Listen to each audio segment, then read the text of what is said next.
Welcome to the Yeah Come On Show with Southside Steve, live on MP4 from the Rockin' Taco in Roswell, Georgia. It is the Yeah Come On Show, brought to you by ExitWealth.com. Of course, Exit Stage Left Advisors, those are our studio sponsors. We're not in the studio, but we're with one of our sponsors, Rockin' Taco, right here in Roswell off Canton Street.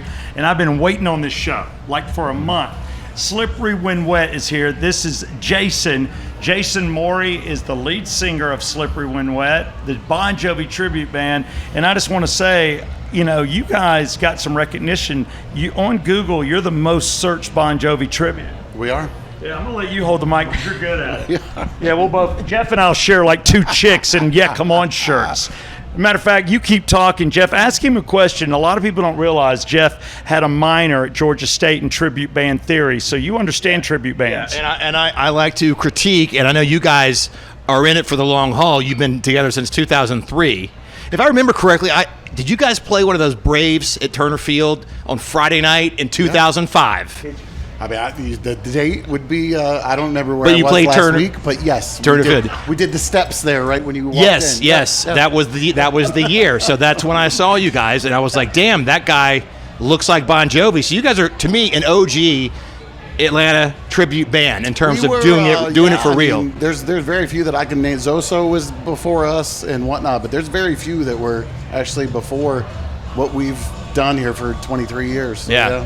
And I always say the hardest part is to have the front man look and sound like the front man of a band. And Jason nails it. Yeah. It's still my hair, Still his hair, baby. still my face currently. Currently. But hey, you know what? He'll do what he has to do. If Bon Jovi gets treatment, you get treatment. How much older is he than 10. you? 10 years.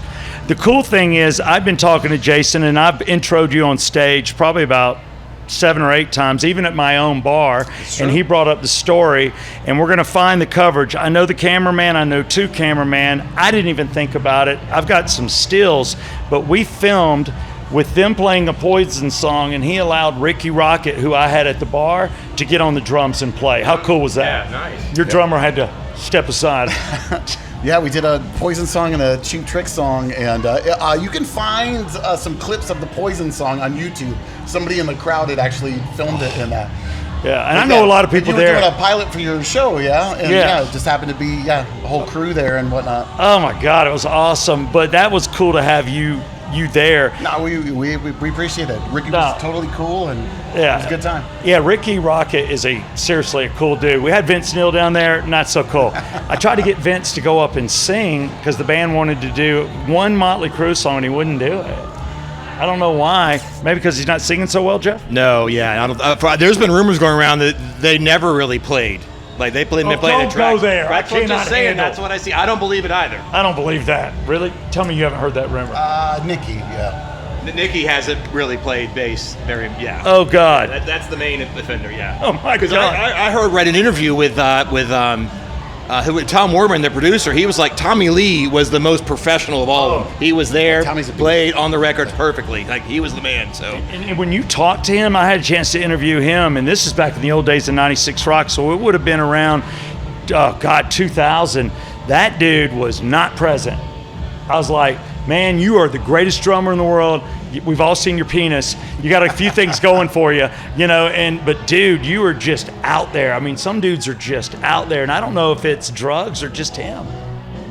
Probably a mixture. I think it's him just being a 6 of one, half a dozen of the other. Well, we're going to do a toast right now, and this is to 23 years of Slippery When Wet with Jason all over the road. Cheers. And we're drinking Yeah Come On bourbon, and we got to take some back to the band here in a Yeah. minute, so we're going to do a quickie on you guys. Here we go to you. But you can sip it, but it doesn't burn. Oh, you just took the whole thing. Sorry. Oh, no, it's all right. Do you need more? You want another sip? I'm good. No, I Sorry. would have. Jason, how do you want to sing tonight? It's funny. I got invited to Stevie Van Zandt just put out a mezcal. It's this maple mezcal, and I got invited to this event. And It was like a sipping tequila or they sipping. poured like a rocks glass or whatever, like this or whatever. And he was like, you got to try it, and whatever. So I like kicked it back. Wow. He's like, you sip it, you sip It's a it. sipper. Like, sorry. No, I respect that. I just didn't want it to burn. I wanted you to taste the smoke. I am abstaining tonight. I'm abstaining tonight. So you didn't even drink it? No, because if That's I yours did, then. then I would be hitting the rest of the All right, don't just drink a sip. Take a sip, and then we'll give the rest to your band. Just a little background on Jason.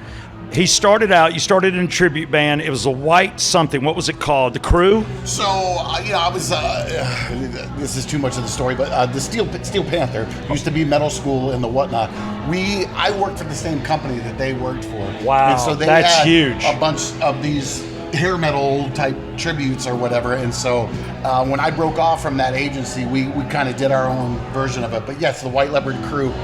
We used to do Andrews Upstairs like every Wednesday night. Yes, dude, that's where I've So seen you. We had the Thrashers in town, and they would come out and see us. Those guys would get tore up and yeah. So this was like a genre tribute. Yes. Not Yeah. a specific. Yeah, but we did the wigs and the Yeah. whole yada yada. But yeah. genre, as we've talked about, is easy. You look at the success. There's no doubt Slippery When Wet is extremely successful. You've hung in there, and you do it the best. Seriously. I mean, I appreciate it. No, I've seen other people try.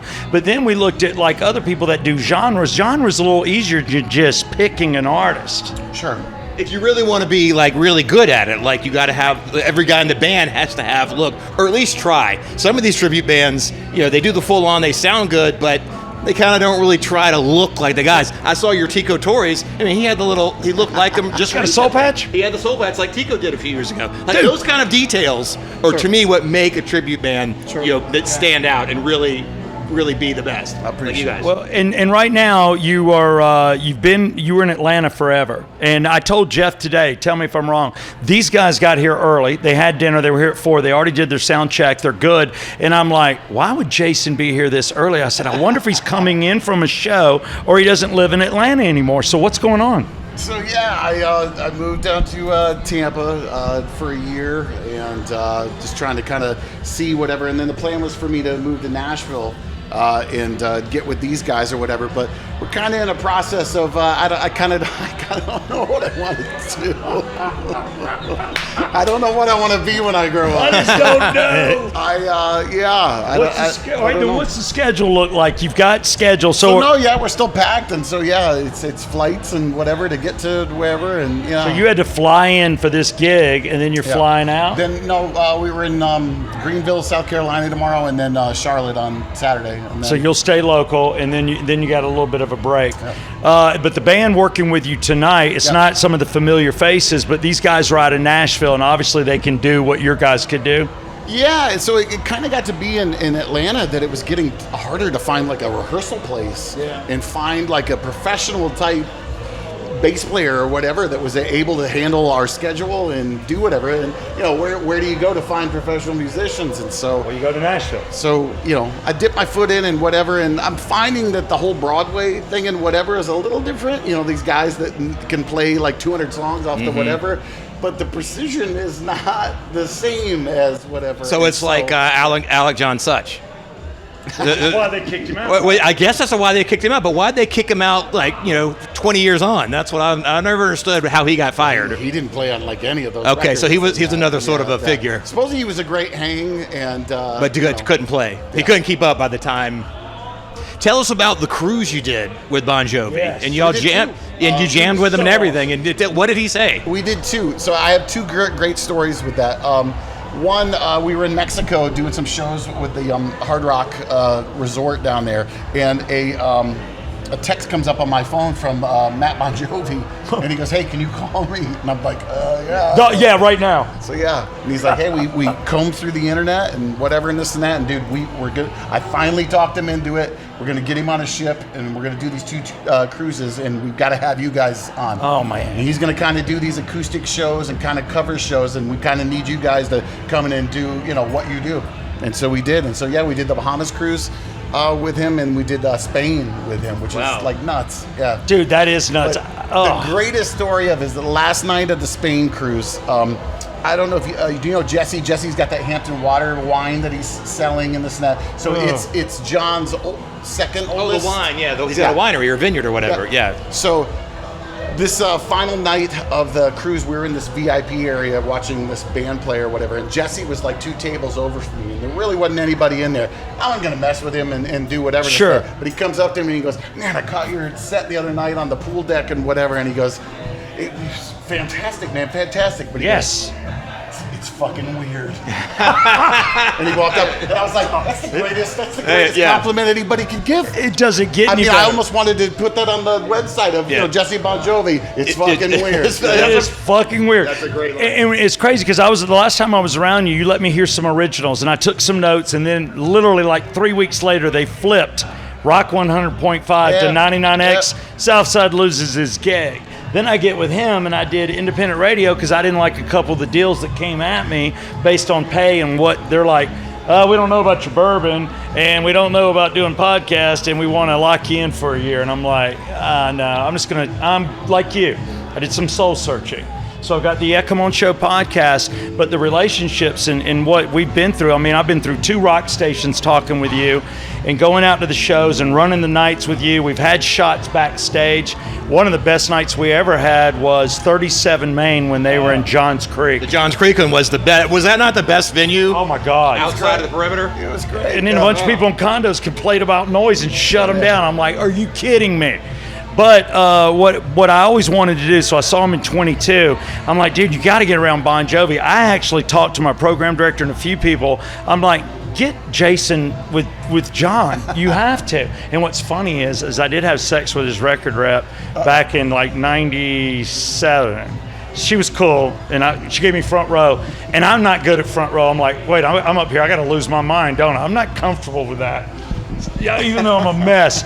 But that was my only in, and you finally met him, and now you've had conversations. I love the pictures with you side by side. Yeah. What is he, if I could dive in, what has he said to you about what you're doing? I mean, they gave us a stamp of approval in 2007, and so I've literally got a letter from their old manager, Paul Corzelius, of granting us, and we're the only band with this letter of stamp of chills. Approval from the actual artist. Yep. That is chills. And so, he's always been super supportive, and it came down to the cruises and all of that. And look, I've always thought that what was good for us is good for them, and vice versa. And so, I think he just sees it as supportive and whatnot. So Well, we love you in Georgia. Now I know you're residing a little bit down in Florida. I'm not going to say the city because I know you people would try to find him. But he did fly in, and your band tonight out of Nashville. So you're going through some changes. For those seeing Slippery When Wet, I mean, I knew your Richie, I knew your guys, I know their faces, and I just thought the one dude had aged. I'm like, wait, I was trying to find your buddy in him. But has that been tough? It's just been growing pains or whatever. You try to open a new chapter or whatever, and there's always just some bumps and whatever to try and even it out and get it to where it needs to be. How many shows a year? Because I bet it is demanding for these players. I mean, it's definitely 100. Yeah, 100. Yeah. Doing a couple a week. You're And around. I mean, in different areas, and whatever. So yeah. So next week we're in Texas, and So get around. A lot of people don't know that you do have originals. I've heard them, and you're a talented singer, and you have your own personality. I don't know what John Bon Jovi's like, but this guy's cool as shit. So for me, I have the love of you and seeing what you've done and appreciating it. And I kind of always looked up to you on what you were doing. Out of all the other tributes, no offense to any friends, I'm like, Jason looks like him. He's killing it. His band is tight. This is precision, which is why you got the certificate from John Bon Jovi. But you do have is there other things you're thinking about? Yeah. So I'm working on a new record now of, so the stuff that you heard was a more leaning popish. It was. With some guitars. This is much more rock again, or whatever. And so I've got 8 songs done on that. And so, I was hoping to have it out in the summer, but it's looking like it's going to take a little longer to do that. Will it be under Jason Maury or a different date or name? That band that you saw, those CDs that I gave you was the Lovesick. And I was trying to do an update, but change it and whatever, but it's called the Ick. The Ick. Yeah. What do you think, Jeff? It's very, what the kids very love. Gen Z. Yeah, Very Gen What the kids love. All right, for those watching on TikTok, look. there you go. Yeah, They got the Ick. They got the ick. Jason's going to be here tonight. There's going to be a walk-up. Be a part of it. If you're in the Roswell area, Alpharetta North, hell, I don't care where you are. You got about 25 minutes to get here. If you can pull that off, this is going to be one hell of a Thursday night. And at the Rockin' Taco, we're turning what used to be a Friday. Remember back in the day in Buckhead, Thursday was the party night. More than even Friday. Yeah. That's when people rested, that lived in the area. Out-of-towners came in on Friday, and then we were back at it on Saturday. That's what we're trying to do here. And you're a big part of that. This is going to be so exciting to see you perform here tonight.